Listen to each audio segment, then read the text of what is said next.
kept thinking it was just another fundraiser with too much perfume and not enough honesty. The Evangeline House always smelled like old wood and powdered sugar from the cafe window, even when the Garden District donors rolled in late with their champagne smiles and a photographer 2 steps behind. I glanced at my thrift, store blazer, my press badge that wasn't really official, and decided I was small.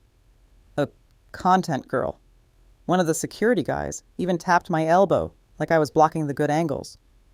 "Sweetheart, leave the real coverage to the stations." I swallowed it.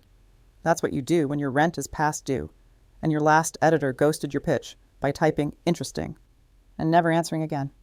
But I wasn't here for their canapé quotes. I grew up across the canal in the lower ninth. I know what a room sounds like right before something goes wrong, the way laughter goes thin and the air feels like it's waiting.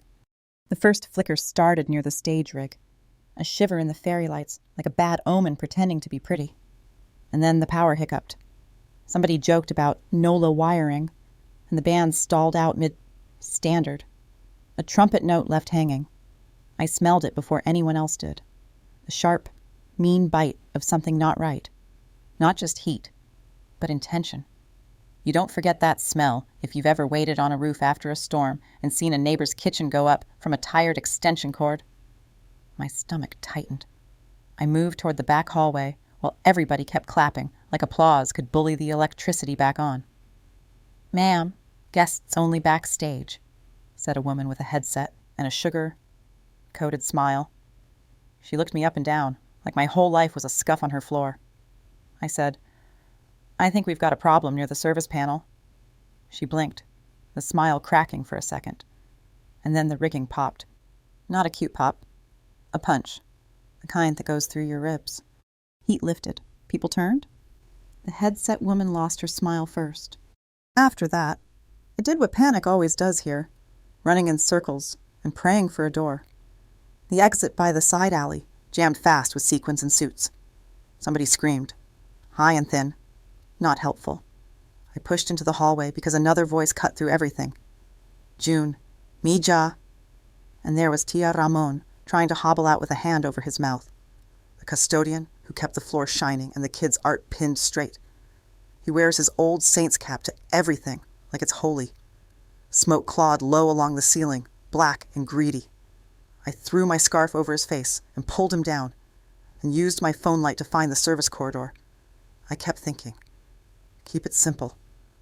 Left past the storage, right at the ice machine. Hug the wall. Somebody yanked at my shoulder in the dark. A donor in heels gasping, this way, toward a glowing exit that wasn't. Just a sign that no one had tested since Mardi Gras. "No," I said, steady and louder than I felt. "Kitchen door, 2 turns. Go low."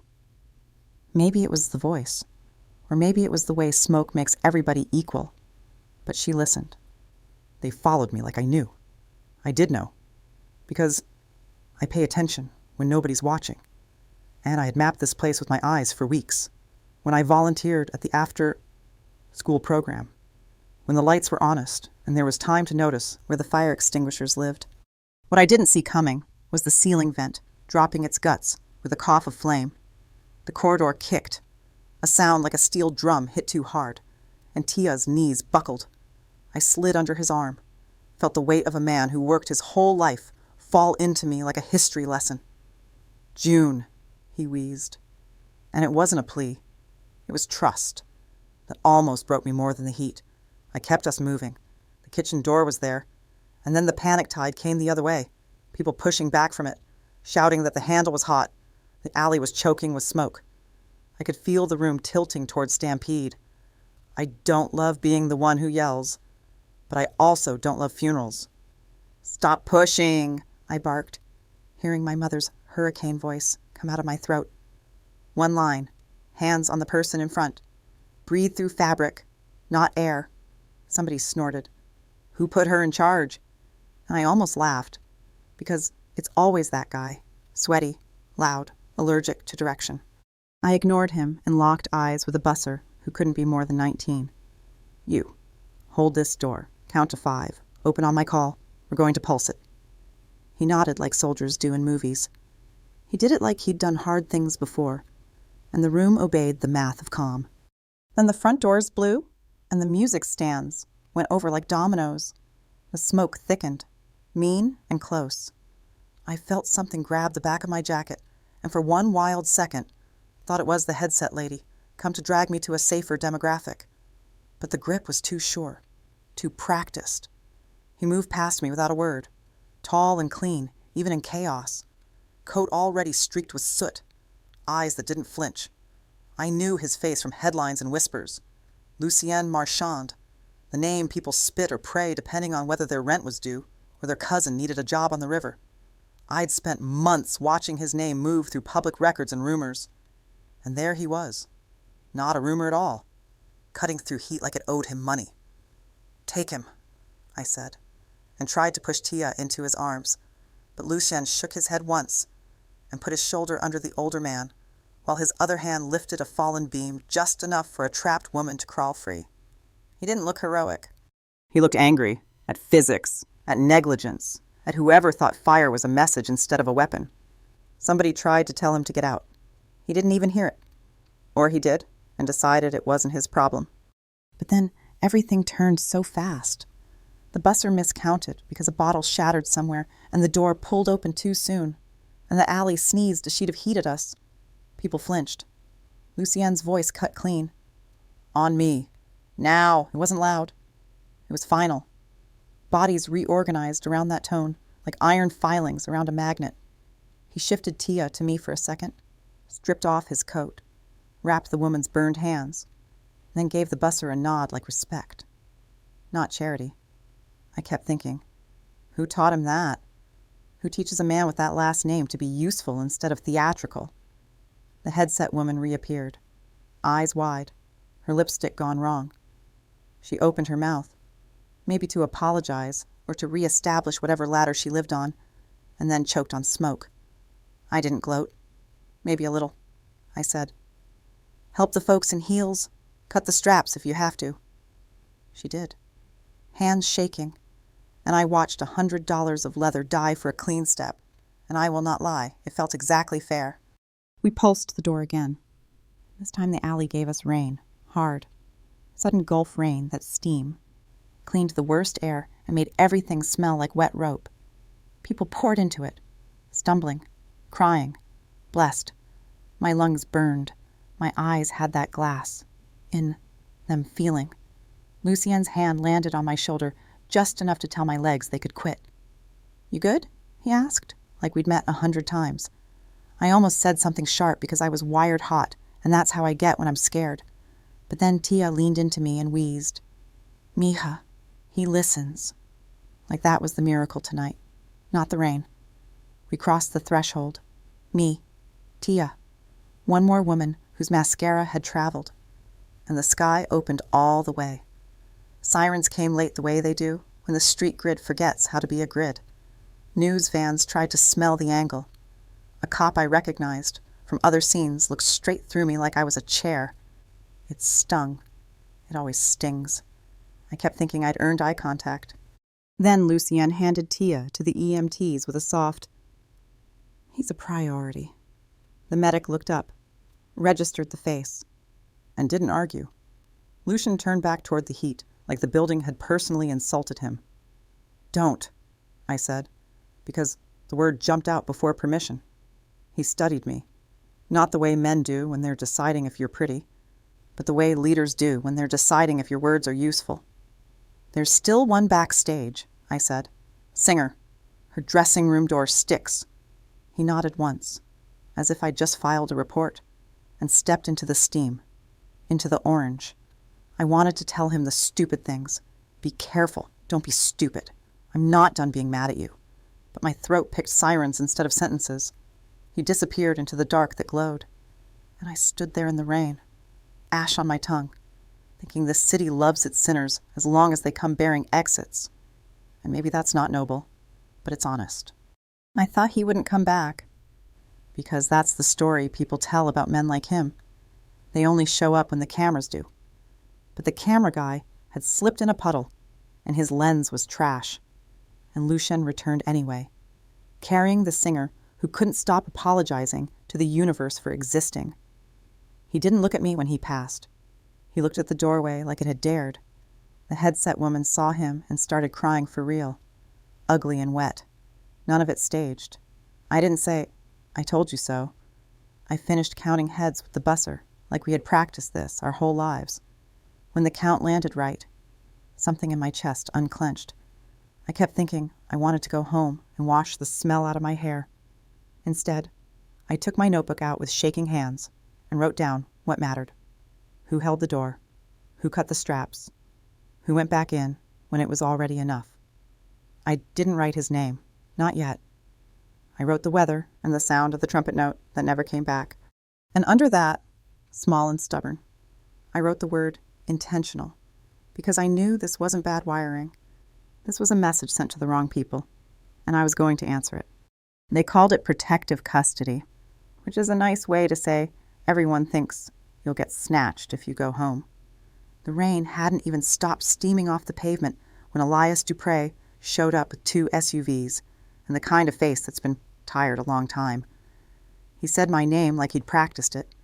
The fire lieutenant said, "Preliminary arson." The cop with the stiff jaw said, "We'll be in touch." And Lucian said, "June, you're riding with me." I said, "That sounds like kidnapping with extra paperwork," because my lungs were still hot and my mouth runs when I'm scared. He didn't flinch. "You stood in a hallway and told a room how not to die. They saw you. The people who lit it saw you, too." He held the door like a gentleman at a church fish fry. I got in because I like living. The city slid by, slick and reflective, magazine to choop. Then the bridge spit us out toward the black water. I watched the Superdome lights fade like a night, like getting brave. And for a minute, I wanted to be 8 again, under an LSU blanket on a cot in a FEMA trailer, counting generator hums with my dad, and pretending the world wasn't broken. Dr. Hanabui was waiting at the estate, small and focused, with a tackle box of medicine, and a voice that made your shoulders drop whether you wanted them to or not. "Breathe," she said. Stethoscope under the collar of my smoke. Stupid shirt. Again, no wheeze, you'll be sore. Hot shower, then sleep. I asked for my phone. Elias held it up in a Ziploc like contraband. "We'll harden it and spoof your GPS. You can call after we set that up." I said, "So, jail?" He said, 3 days, 70, 2 hours, to cut off the hands that reached for you." He didn't say please. The place wasn't rich the way TV is rich. It was old money. South, low, wide, shaded by live oaks that have seen more than anyone admits. Cypress siding. A porch swing that knew every kind of weather. Spanish moss gave everything a soft beard. Somewhere a pot was doing that gumbo plop noise that tells you somebody cares. A saint's throw blanket was folded on a chair in a room full of books. It all felt like a trap designed by your favorite aunt. I should have relaxed. I didn't. Elias gave me the rules, like we were agreeing on a second line route. No posting, no leaving the perimeter. Use the landline for check, and doors alarmed after 10. I said, "I work in data, not in cages." He looked at the burns blooming under the tape on his forearm and said, "I know who you are." And somehow that made me angrier, not less. Protective custody always sounds better when it belongs to somebody else. I took the hot shower, coughed out the worst of it, then found the longest table in the quietest room and spread my brain out. I didn't have access to my notes or the city systems I normally scrape. But the thing about growing up in this town is you memorize what saves you. Routes, faces, the twitch a thermostat gives before the compressor quits.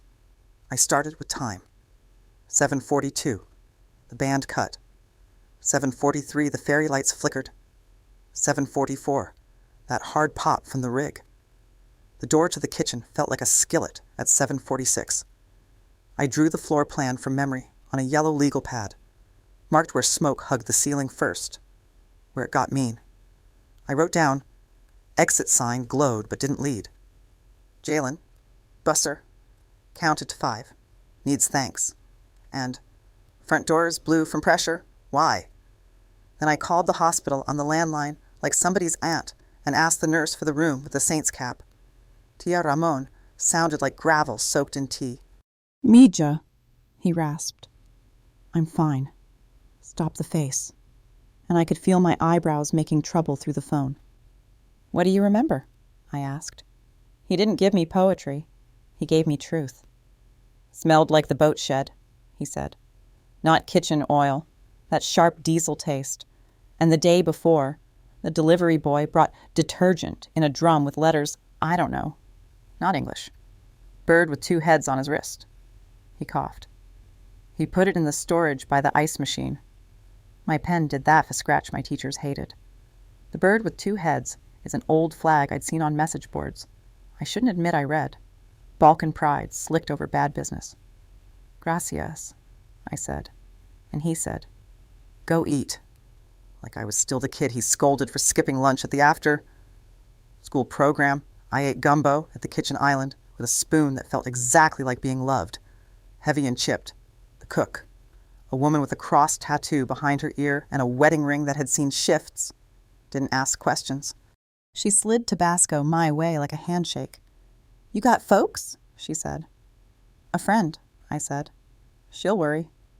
"We'll call her," she said, like we lived in a house where problems met chairs and coffee. Lucien showed up halfway through my bowl with a burn on his knuckles and the kind of quiet that makes you think of closed doors. He didn't sit. He checked on the staff who'd come back late, nodded at the security guy posted by the mudroom, asked about the singer by name. He didn't perform empathy. He did inventory. It made me madder, then less mad, then something in between. "State fire marshal will call it arson," he said. "We're not waiting on their press release." He saw my pad. "You mapped it." "It's what I do when I can't sleep." I told him about the alley pulsing, about the smell, about the drum with the wrong alphabet, about the tattoo. He didn't write it down. He said, "Elias." Elias was already moving, phone to ear, that tired face sharper. "Our deliveries yesterday," Lucien said. "Storage by the ice machine." And I realized just how little slipped past him when he was pretending not to look. "You think this was for you," I said, and it came out harsher than I meant. He didn't argue. "They lit a home for kids, so a headline would say my name," he said, and his voice did something at the end, like he'd bitten down on it. "They'll pay for that." It wasn't a threat. It was weather. I should have given a speech about justice not being personal. Instead, I thought about the Ring camera on the daiquiri shop across St. Charles and the retired tugboat captain who runs it. He once told me he keeps video because insurance companies can't be trusted, and neither can teenagers, which is very New Orleans. I called him on the landline. "Cap, it's June. You got eyes on last night?" He did. He's the kind of man who backs up his backups to drives labeled in Sharpie. He drove over with a USB wrapped in a napkin and gave it to me on the porch, like we were trading recipes. "Your guy with the drum parked where the meter's been dead since Ida," he said. "Plates looked like a vanity, not Louisiana." He touched the brim of his cap at Lucien, like they'd known each other across 5 favors and 3 funerals. Lucien didn't ask who I knew or why. He just said, "Thank you," like a man raised right. We scrubbed through the footage on an old laptop someone found in a drawer. The quality was trash, but trash can be useful. You could see the profile of the driver, the 2-headed eagle on the wrist when he dragged the drum from the bed, and the way he kept looking over his shoulder toward the corner, not the door. Not, are the organizers watching me? But, is the lookout watching me? I felt the anger settle into something sharper, focus. I kept thinking how many times I'd been told to be small, to let the stations handle it, to leave the real work, to men with badges or men with money, and how most nights that's exactly how stories die. I should say I trusted them now. That would be tidy. The truth is, I trusted the work, and for this minute, the work had to happen under their roof. When I looked up, Lucien was watching me with that not measuring, but weighing look, like a contractor tapping a wall to hear if it's load bearing. 72 hours, he said again. Then you go home. I'm not a pet you can return to the shelter, I said, heat sneaking back. I'm not returning you, he said. Simple as weather. I'm walking you out. There's a difference. I wanted to argue, just to feel like I hadn't given up ground. Instead, I circled the timestamp where the driver checked the corner, wrote, "Look out here," and underlined it twice. Dr. Hanna came back with a paper bag of inhalers, just in case, slid one into my palm, like a secret, and said, I didn't like the bars either when I first moved here, with a smile that said we both knew every city has different cages. I lay awake that night, listening to frogs work the bayou like a choir, and the faint tick of the alarm cooling in the hallway. I kept thinking I hated the fence until I remembered what it kept out.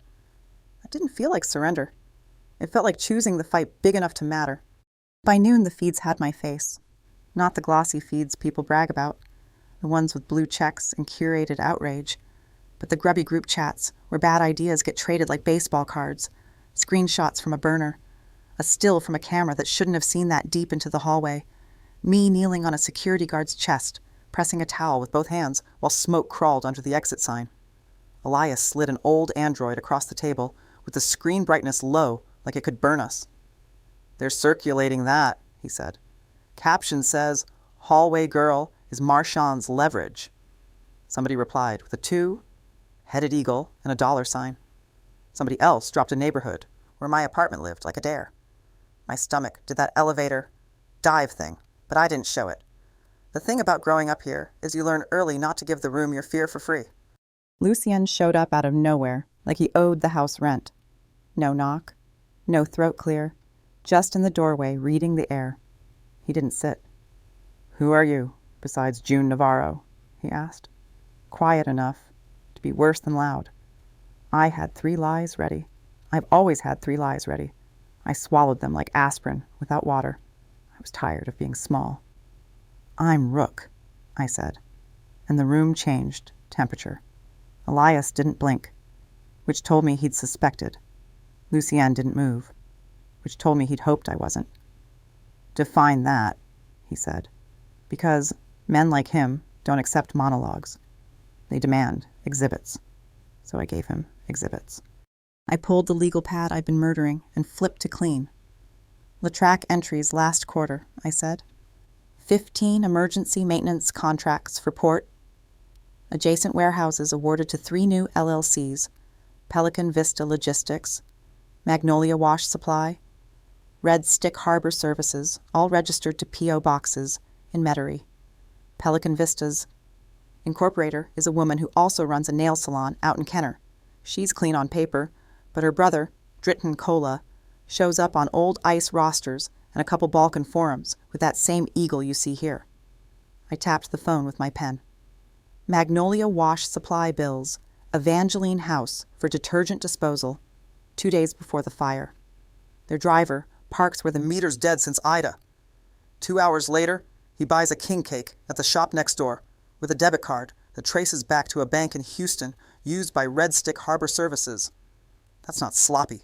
That's arrogant. I drew 3 circles and a triangle. Money flows in a triangle when people think you're not watching.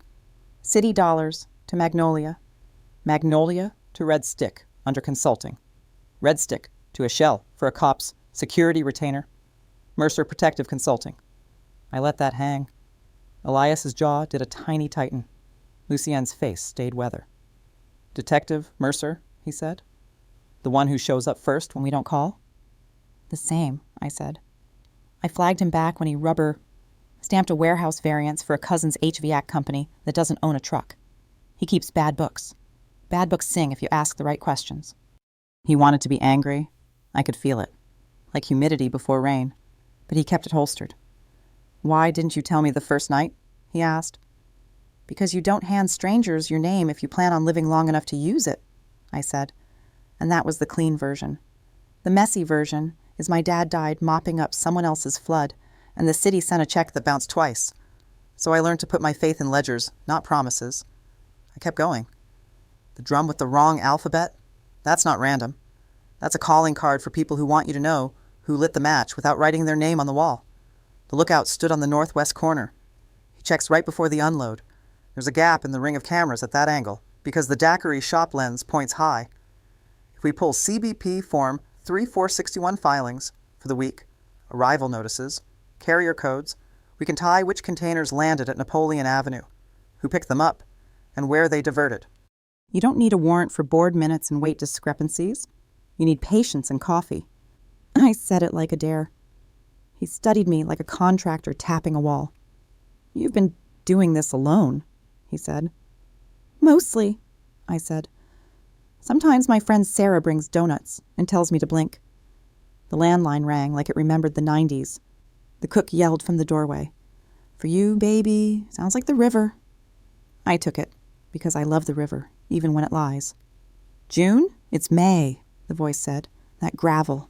Sweet-tone union clerks get after 30 years of cigarettes and bargaining. You still help those kids with the spreadsheets? On Tuesdays, I said. You hear things even when you're not trying. She snorted. I never try. Listen, 2 boxes moved odd from Napoleon last night after midnight. CMAU 1, 2, 3, 4, 5, 6, 7, and MSKU 8, 9, 7, 6, 5, 4, 3. Marked textiles. But they rode heavy, and the seals were wrong. New paint. Old dents. Forklift guy says they diverted off. Book to Riverbend cold storage for fumigation. Since when do we fumigate shirts at a cold storage? Since never, I said. Bless you. Don't bless me, she said. Fix it so my nephew doesn't wear a vest to prom. She hung up without a goodbye, because that's love here. Efficient and nosy. I put the numbers down, pushed the pad across the wood like an altar offering. That's your triangle's throat, I said. If Samaj's running fire and fear, they also run cover. Bad invoices. Good timing. You cut that, they choke. Elias's finger landed on the Mercer line. If he's the leak, he said. We'll know in 24 hours when certain people show up where we point them. He looked at Lucian, like asking permission, and already doing it. Lucian didn't say yes. He didn't have to. He turned the phone so the stupid chat couldn't stare at me, then laid his hand on the legal pad just to steady the stack. Not my pulse. Rook, he said, not accusing, just naming the thing. Cute handle. I picked it when I still believed the internet was clever, I said. You picked it because a rook moves straight until it has to turn, he said. And I hated that I liked the way he understood my own joke. Somewhere in the house, a door chimed. The perimeter. 10 minutes to alarm. Hannah walked through with a tray of tea, like we were all playing dress. Up as people who sleep. I heard shouting that wasn't shouting, she said, setting down cups with that battlefield calm. Drink. You can fight smarter on a full tank. I sipped out of habit, and because my hands needed something that wasn't a pen. He was still watching me, not hungry, not thankful, just recalibrating the math. I kept thinking this should feel like relief. No more pretending. No more swallowing my name. It didn't. It felt like stepping out on a stage I didn't ask for. Lights in my eyes. The same old men in the front row, waiting to decide if I was a punchline. You should know, I said, because secrets rot if you keep them too long. I didn't start Rook because of some civic class epiphany. I started it because they closed the rec center where my little cousin learned to swim, and the contract that renovated it paid for a parking lot in a councilman's brother, in Law's parish, instead. I got mad enough to learn the difference between a shell and a sham. Lucien didn't say, I'm sorry. He said, okay. With that weight, that means now it's his problem too. Elias took the pad and started dividing tasks, like a man who's seen kitchens run and wars lost for lack of lists. I'll pull manifests, cross maze box numbers, run the P.O. boxes against utility accounts, he said. We'll air gap devices. No emails. Courier only. Lucien finally sat, just for a second, long enough for the chairs to remember his shape. You're safe here, he said. in that way people use when they can't promise anything past the driveway. I believed him enough to keep going, not enough to sleep. When he stood again, the room didn't feel smaller anymore. It felt like a board with pieces finally where they belonged.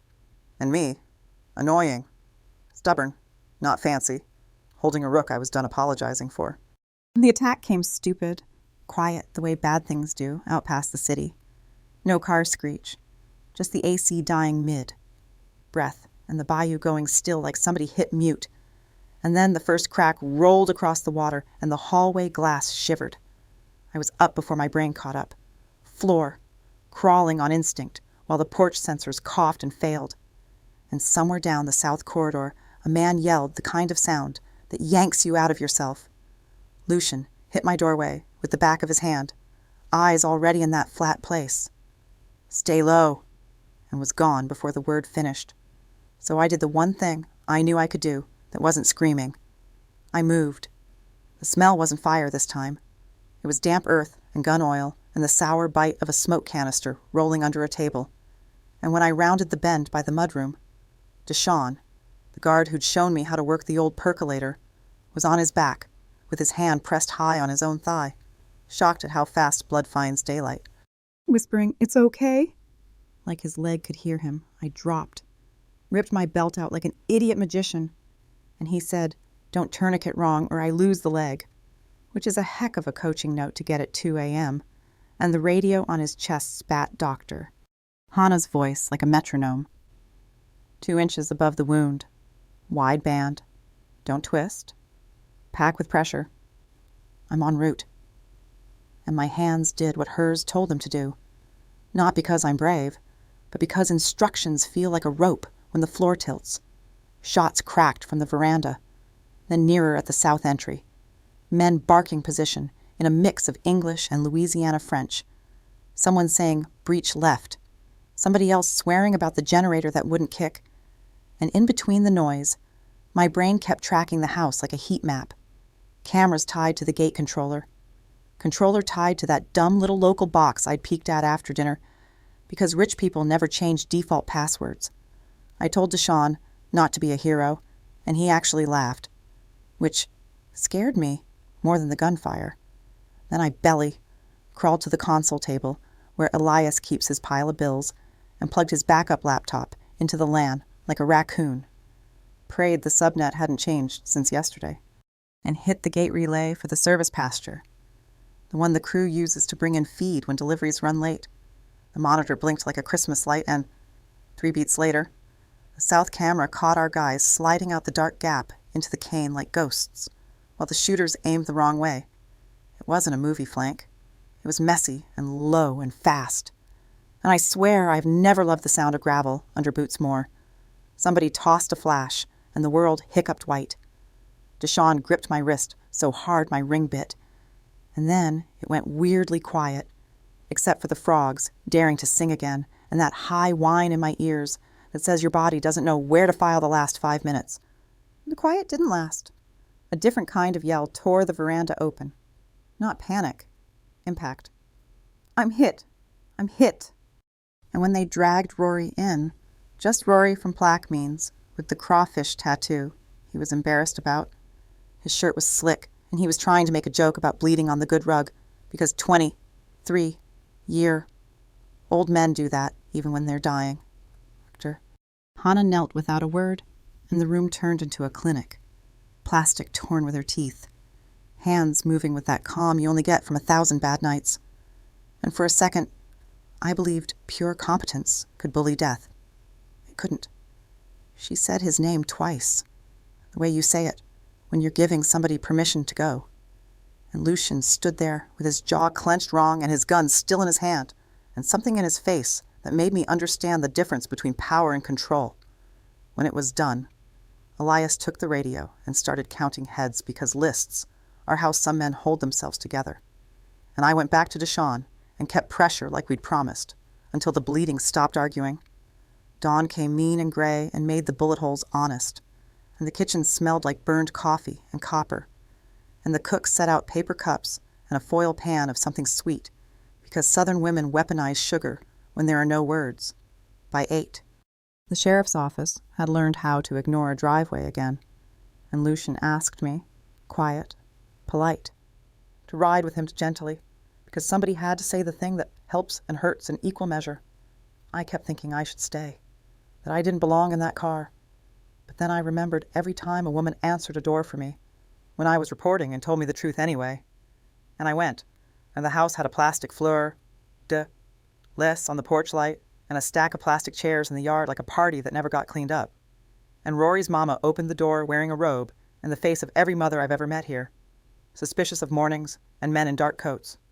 Lucian took off his hat, which I didn't know he owned, and said, "Ma'am," like a boy raised right. And then he told the worst truth, in the smallest words, and didn't reach for her when her hands went to her mouth, because he knew grief bites. And he promised her things that weren't money, honor guard, a job for her sister at the restaurant, someone to mow the grass there, and none of it was enough, and all of it was something. The neighborhood church ladies started arriving with pans covered in foil, because that's how we say "we saw," without making anyone talk. And a neighbor with a two-lane hoodie put his hand on Lucian's shoulder and said, "Thank you for telling her yourself." And I watched a man everyone calls a monster do the one thing monsters never do: stand still while the worst thing lands, driving back. Nobody talked for a while. The cane fields looked like haircuts gone bad. The radio gave us the weather like it mattered, and my hands wouldn't stop smelling like iron, no matter how hard I scrubbed them on my jeans. I kept thinking I hated this life, this math of territory, and men with guns and women with casseroles. And then I thought about how fast Lucian had moved when the quiet went wrong, and how quick he was to carry the kind of weight you can't delegate. And I was mad about that too, because it made things complicated back at the house. Deshawn was propped on the sofa with a blanket and a crooked grin. "You did good, Rook," he said. And I wanted to say, I just clicked a gate. But he shook his head like he could read the other thing, the part where you hold a stranger's blood in your hands and something in you changes shape. That night the frogs came back loud, almost rude, and I lay awake, staring at the ceiling fan, thinking about the invoice triangle, May's container numbers, the 2, headed eagle, and Rory's mama's porch light. And I decided I wasn't going to be small for anybody who burned children's places to get a headline. I wasn't going to be quiet either. Fear was still parked in my chest, buckled in and stubborn, but it had to share the seat now with something harder that felt a lot like resolve. May called it before anyone else would say it out loud. "Baby, your leak's wearing a badge." She said it over the landline like she was ordering lunch, and then rattled off a routing quirk only somebody who lives in a dispatch shack knows. How certain plate numbers get waved through the Napoleon Gate when Mercer's on the night tour. How the clipboards come back with the same 2 initials in the margin. I'd suspected him for months. Hearing her say it out loud made my mouth go dry in that way that feels like a dare. Elias slid a little gray flip phone toward me like a poker chip. "Burner, script only," he said. And I could tell he hated letting me do this, but liked our odds better with me on point. Lucian didn't ask if I was sure. He asked, "What's your out if he pushes to meet?" And that's how I knew the plan wasn't about proving I was brave. It was about bringing everybody home. We set the story straight. I was an overeager freelancer who couldn't land a FOIA, but had a hot tip about a Martian shipment coming in quiet at berth 14. Too many pallet jacks for just linens. We sprinkled in the kind of words Mercer likes to repeat to hear himself sound official. Bill of lading? Consignee? Bonded yard? Dr. Hanna stood by the counter with her arms crossed, studying me the way a good ER doc studies a patient who says they're fine. "Breathe from your belly," she said, which is unfair advice to give someone about to bait a crooked cop and a Balkan crew. I hit call before I could get any smarter. He answered like men answer when they don't expect to be accountable. "Mercer." I gave him the elevator pitch, Rook without the name, just enough smoke to make him imagine the fire he wanted. He tried to pin me to time and place like butterflies on cork. "Meet me," he said. Too fast. Too hungry. "No meetings," I said. "I'm not tanking my byline for a bar meetup. You want the tip? You work it. If there are arrests, I get to run my story Sunday night." He did the psy cops do when they think they're the adult in the room. Send me what you have. No paper trail, I said. Radio it to whoever you radio when you want unmarked cars to show up. I'll know you took it seriously when I hear tires at 14. I hung up because power hangs up first and because my hands were shaking. Elias had a scanner going 2 rooms over, and it didn't take long. Somebody with a voice like gravel trying to sound official mentioned possible movement at the port, and Marchand. And I watched the triangle I'd sketched this morning turn itself real. We didn't cheer. We moved.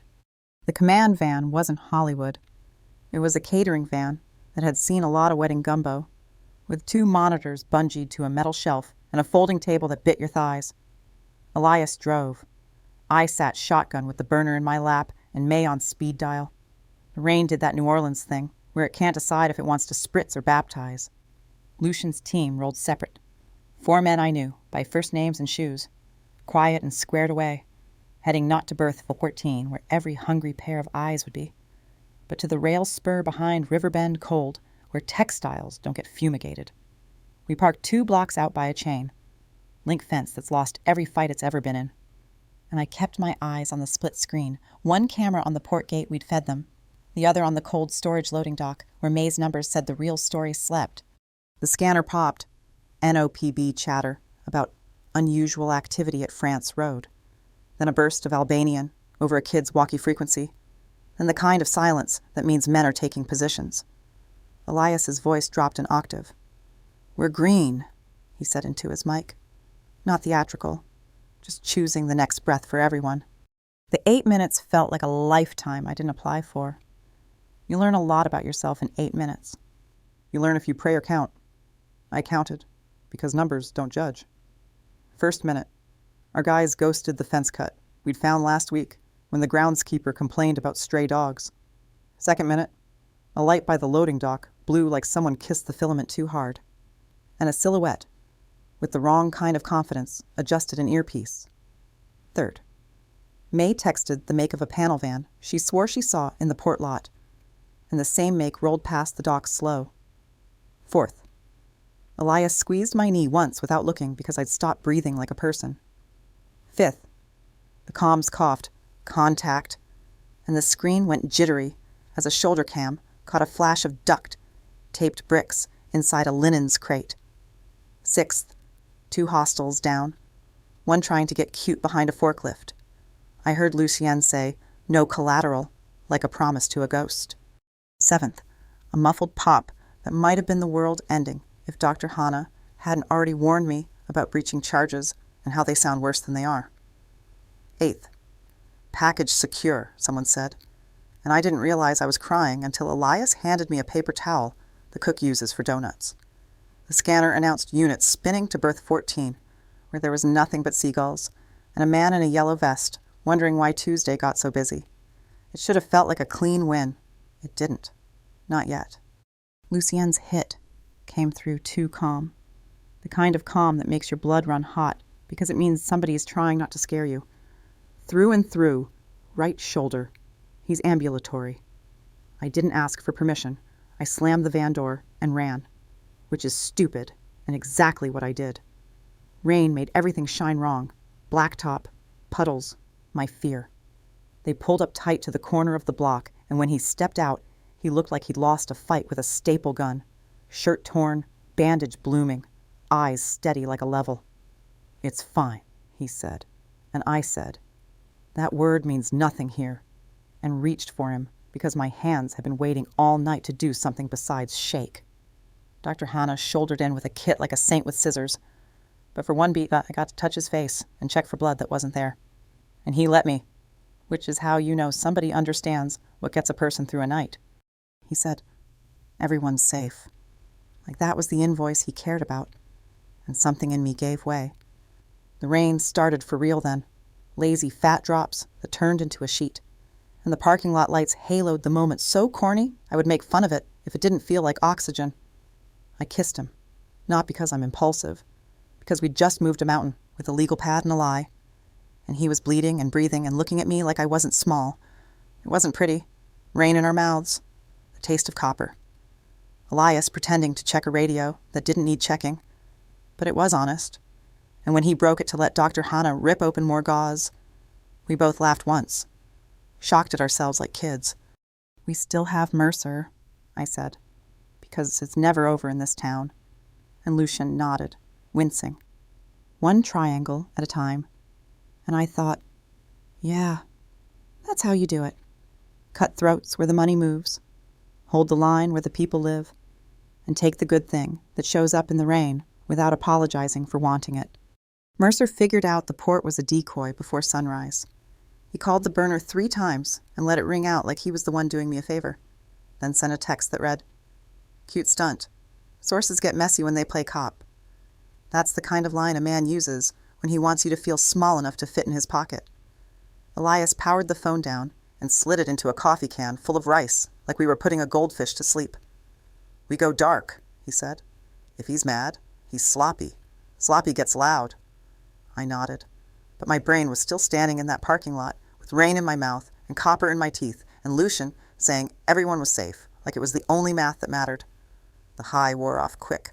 Guilt comes in right behind adrenaline like a rude guest. I'd baited a dirty cop on purpose. I'd done it because it was the right play. Both things can be true, and it still sit heavy. By noon, a lawyer showed up who looked like every tough aunt who's ever run a kitchen and a courtroom. Blazer, pearls, eyes that could find a lie in a haystack. "Marianne LeBlanc," she said, and took over the dining table like it was a deposition. She unpacked folders, a notary stamp, and a list of verbs: delegate, limit, divest. "You can't leave a vacuum," she told Lucien without flinching. "You build a scaffold. You move revenue onto ledgers. You're not ashamed to show your mother. You bleed for a while. You don't backslide." He rolled his shoulder with that stubborn flinch and signed his name until the stack got light. A power of attorney packet that put Elias in charge of every dirty adjacent decision.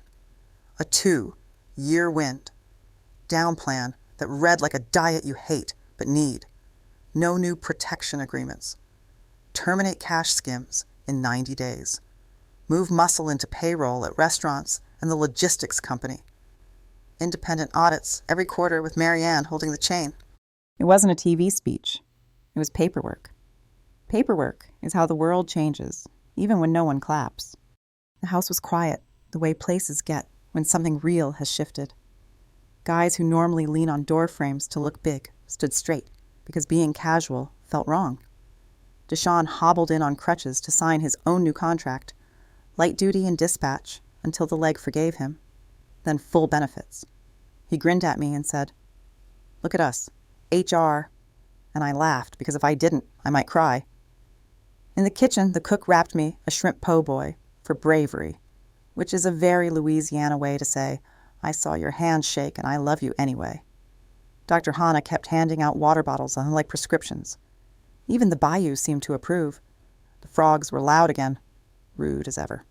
After the papers, Lucien found me on the back steps where the wood stays warm, even in good shade.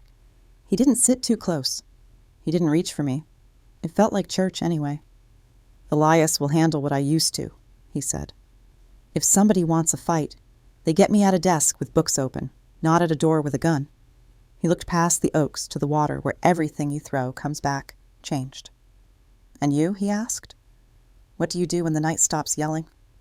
I told him the truth that had been chewing through me since I was 13 and watched my dad pretend a FEMA form was a life raft. "I write," I said. "Not a gotcha, a record.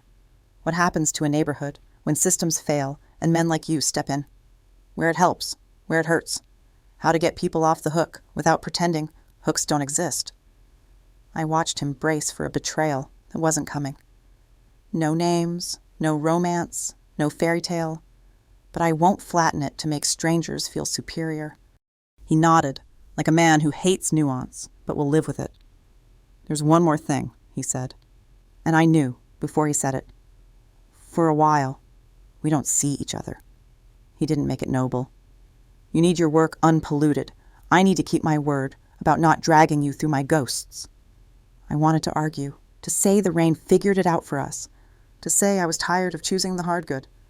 But I kept thinking about Rory's mama's hands on her mouth, and I knew he was right. "Okay," I said. The word hurt and fit at the same time. Okay, he echoed, and that was that. I moved into the guest room with the loudest AC and stacked my notes where sunlight could hit them. I built the bones of a paper. It wasn't a paper so much as a mirror. The Evangeline House fire as a case study in informal governance. The Port Triangle as a map of how neglect breeds shadow institutions. Math of trade. Offs. Safety purchased with fear. Stability purchased with silence. And what it looks like to dismantle a thing without dropping the people it held. I anonymized until even I couldn't find the edges again. Composite quotes. Timelines with the time ripped out. Diagrams that showed flow without pointing to a door. I sent a draft to a professor at UNO who once told me in a hallway, "Write the thing the city will be mad at and grateful for." She wrote back in under an hour, "This is a brick. We can build with this." She offered to publish it through the Gulf South Urban Justice Lab, with me as JN. Not a dodge. Just a way to keep the ideas bigger than the gossip. Mercer kept trying to find me without saying my name. A reporter friend forwarded a text. "Your girl is reckless," like he was warning the industry instead of exposing himself. The scanner caught him, sniffing at Pier 14 again, like a dog who lost his toy. Marianne filed a quiet complaint to a quiet office with just enough receipts to make the right person curious. The plan wasn't revenge. It was pressure. Pressure gets into places bullets can't. On my last night at the estate, for now, we said like a superstition, everyone pretended to be normal. Gumbo. A game on low in the den because it felt wrong to cheer. Elias shook my hand like we'd negotiated a cease. Fire with ourselves. The cook pressed a St. Jude medallion into my palm. "He's the patron saint of lost causes, baby," which is just another way of saying long ones. Deshawn told me to come back when the saints break my heart again. Dr. Hanna tucked 2 inhalers in my bag and said, "Sleep, eat, write, call." Lucien walked me to the gravel without touching me. "When the math is different," he said. And I said, "When the math is different," and thought how grown. Ups always think saying something twice makes it true. The city felt both mean and familiar when Elias dropped me at my door. My friend Sarah let herself in 10 minutes later with beignets and a face that could see straight through walls. I told her what I could over powdered sugar and bad coffee, the fire and the triangles, and the way some men carry rooms and some women carry truth, and why I had to write something that would make everyone a little mad and a little better. "You always pick the homework that changes the grade," she said, and I laughed because I didn't want to cry. I sent the paper at 2:07 a.m., hit publish on a version that lawmakers would actually read, then lay awake watching the blue blink of my rotor, thinking about scaffolds and exits and how love is sometimes choosing to step back so something bigger can step forward. It didn't feel dramatic. It felt steady. And for the first time in days, steady was enough. The envelope showed up on a Thursday with my name written in a blocky print that felt like a dare. No return address. Just a single forever stamp, a little crooked, like whoever mailed it was more used to cash than paper. Inside, 4 4x6 prints, like Walgreens had done them. Grainy, but unmistakable. Zamaj's man, with the shaved head and the 2-headed eagle peeking from his cuff in FBI custody outside a warehouse I recognized from the River Road. 2 agents in windbreakers with letters big enough to read from across the street, and a clipping from a local paper stapled to the corner. Federal sweep dismantles port trafficking ring. Indictments unsealed. No note. Didn't need one. The last photo was smaller. Printed off a computer on cheap stock. Mercer coming down his front steps at sunrise in a Saints hoodie and gym shorts, hands behind his back. A woman in a robe watching from the townhouse across the street like she'd been waiting 10 years for this exact weather. I sat at my kitchen table and stared at those dumb little rectangles until the coffee went cold. It wasn't cinematic. No slow clap. No speech. But it felt like the room exhaled for the first time in weeks. I called May first, because you always call the person who told you the truth, when it was still expensive. She didn't say hello. She said, "Saw it." And I could hear a TV in the background playing the press conference, U.S. attorney at a podium, flanked by too many logos, reading the world into the record. "Don't thank me," she said, and then did a very New Orleans thing and thanked me anyway by saying, "My nephew can take his girl to prom without a vest." I wiped my face with the back of my hand like I was mad at something in my eye. "This is yours too," I told her, and she snorted like I'd offered to pay for air. "Baby, it's all of ours. Go see your place." She meant Evangeline House. If you love a thing, you go watch it heal. That's the rule here. So I walked. The block had turned into a work site and a potluck at the same time, with scaffolding bright against the soot, blue tarps flapping like laundry. Somebody's uncle on a ladder, arguing with a foreman in the language of men who both want it done right and both think the other's hammer is wrong. The smell was sawdust and café au lait. Kids chalked the sidewalk with crooked hearts. A brass player practiced scales on the curb, because fingers need something to do when your head is loud. Tia Ramon sat in a lawn chair like a king in a stadium jacket, leg propped. Saint's caps somehow even more holy now. "Mija," he said, arms out, and when I hugged him, he smelled like soap and Vicks and the inside of every safe kitchen I've ever known. "Heard the Eagle Man got flown like a pelican," he grinned. Then his face went soft. "And the badge?" "Booked," I said, and he nodded the way old men nod at rain that finally shows. Deshawn limped up on the crutches and handed me a Doberge slice on a paper plate like a medal. "Light duty," he said. "Dispatch King until I can outrun you again." The cook from the estate had driven in with a trunk full of foil pans and bossed a line of volunteers like a general. Sarah showed up with painter's tape and a look that said she'd been holding her tongue until it hurt. She hugged me and whispered, "Proud of you, idiot," which is the exact ratio of sweetness to insult our friendship runs on. Somewhere a city council aide was trying to claim credit into a camera and getting drowned out by a circular saw. I kept thinking about scaffolds, the ones you see and the ones you don't, and how often women build both while men get quoted. The arrests didn't fix anything small. The bills still came. The roof still needed a roof, but they changed the math. You could feel it. The port moved like it remembered which direction to go.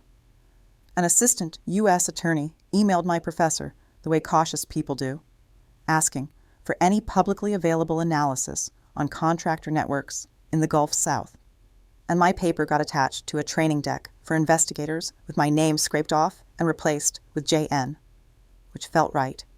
The work mattered more than the part of me that wanted to tattoo it on a billboard. A guy from the Union Hall nodded at me in the grocery store with that half-smile men use when they're not sure you want to be seen, but they want you to know they saw. Marianne filed 2 more things I didn't fully understand, under statutes I had to Google, and a quiet man from Internal Affairs called May Ma'am and took a statement without talking down to her, which is its own kind of justice. Mercer's indictment read like a bad grocery list. Bribery, obstruction, honest services fraud.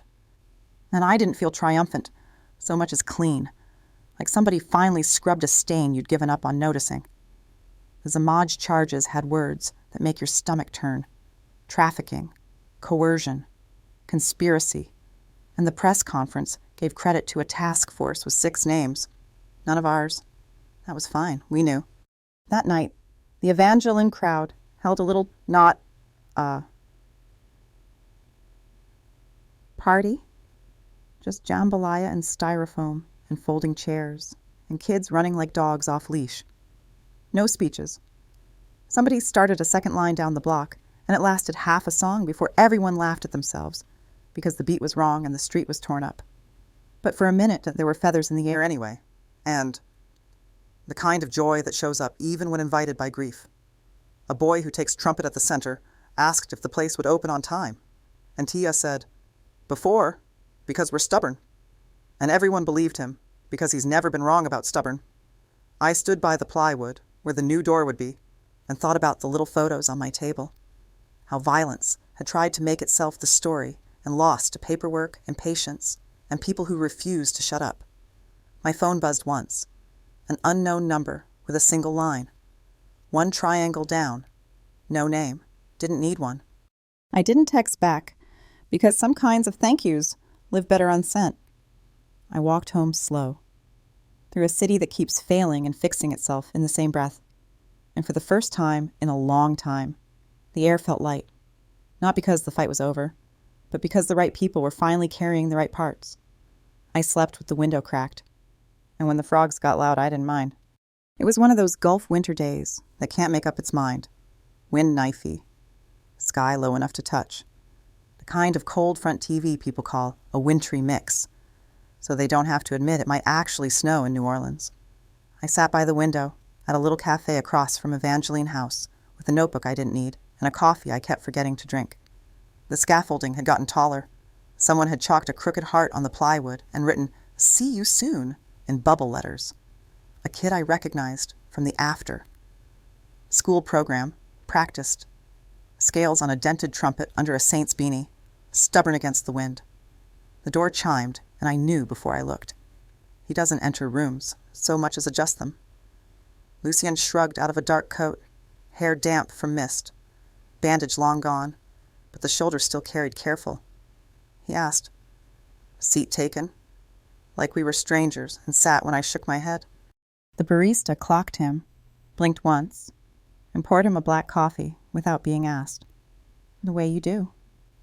For regulars, you never admit our regulars." He slid a simple manila folder across the table, like a peace offering. Inside were scanned signatures and dates. A restructuring agreement and board minutes I could tell had been fought over. Delegations, audits, a 2-year wind. Down toward only legal revenue streams with Marianne's neat initials in the margins. He didn't brag, didn't sell it. He just let me read. 3 weeks in, he said, eyes on the muddy street. It's already expensive. I kept it small, because there isn't a big version of this. Good. Expensive sticks. He nodded. We sat in the kind of silence that isn't empty. The cafe had this corkboard where people tack receipts when they pay for a stranger's coffee. There were 3 pinned up with Sharpie notes. For a nurse. For a teacher. And one that just said, "For someone who got through this week." It felt corny and perfect to look at right then. "I'm not here to ask for anything I can't carry," he said finally. "Just dinner. No convoy. No favors. No stories I get to edit. If you say yes, we do it like 2 people, not 2 departments." I should have been relieved it was that simple. I wasn't. Simple as how people get hurt. "Okay," I said, then held up a finger like a crossing guard because the boundary needed air. "Ground rules. I don't stop writing. If I see something dirty, I put light on it. If that includes someone you love, that's not my problem to solve. I don't lie to Sarah or anyone else to make you more comfortable. No gifts I can't disclose. No drivers at my door like we're in a reality show. And if you ever ask me to sit on something that can save a life, because it might cost you face, we're done." He didn't flinch. "My rule," he said. "No asking you to be smaller so I can be less responsible.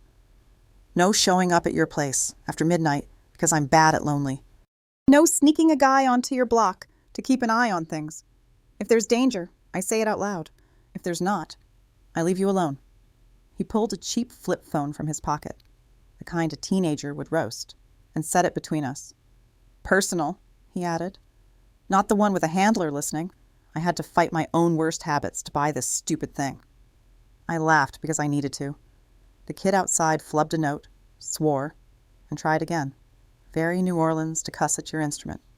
Apologize under your breath, and keep going. We walked after that, not because it was romantic, but because sitting felt too much like a contract. The air went from mist to what looked suspiciously like flurries in the streetlight. The kind of snow that melts before it hits your sleeve, but still makes a memory. Beads from last Mardi Gras hung high in the oaks. Frozen little commas nobody was going to get down until spring. We stopped at the chain, Link, to watch a crew hang a new door frame. The foreman yelled at a guy for measuring once like he could teach him grit by volume. Lucien put his hands in his pockets and said, "My father taught me to count by inventory sheets. My mother taught me to count casseroles after funerals. I'm trying to live between those," I said. "My dad taught me to keep receipts because the world doesn't believe you without paper. I've been mad about that since I was 13. He smiled, the tired kind. "We're very American," he said. "Two people trying to grieve and keep the lights on at the same time." A familiar voice called my name, and I turned to see Jalen, the busser from the night of the fire, now in a neon work vest, holding a thermos with his name label curling off. "Miss June," he grinned. "Door's gonna hang straight. I measured twice." He looked at Lucian, not starry, eyed, just equal. "Sir." Lucian nodded back like respect is a language. Jalen leaned in.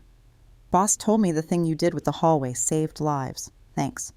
He jogged back to the crew. It was small, and it was everything.